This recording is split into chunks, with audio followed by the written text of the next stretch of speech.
Okay, so the lunge is an exercise for the lower body. It's a unilateral exercise, meaning we're not in our bilateral stance anymore like you would for a squat and any other exercise. We're actually going to be in a split stance. The lunge can be performed in a couple of different ways depending on what kind of adaptation we're looking for, what kind of muscle groups we're looking to address, and personal preference to a degree as well. So I'll demonstrate the exercise now so you can get a good understanding of how we actually perform the lunge. So you can do this with just body weight, or with a barbell, with dumbbells, or anything else that you may have at your disposal. We can have a front rack position. We can rest it on our upper traps and have it in like a back position, like a typical back squat. We could also have it in a circa position.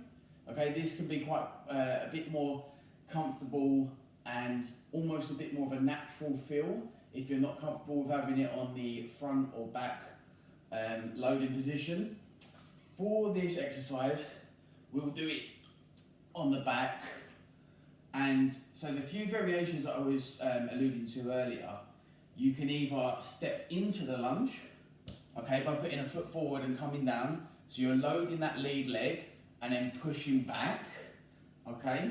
That's going to have a lot more of a quad dominant focus, so your quadricep muscles are going to take more of the load there.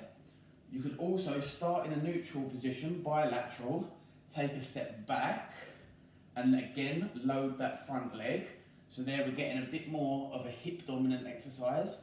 It will still address the quadriceps, but it's also going to address the glutes as well, potentially as the prime mover of the exercise.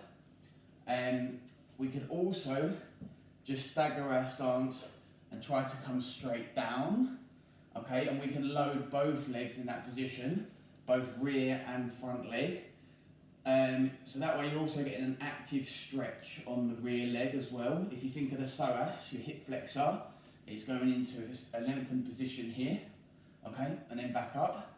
So you can also get some loading on that rear leg as well as you go down. So we'll take it in a circle position as well, because this is a hell of a lot more comfortable to perform.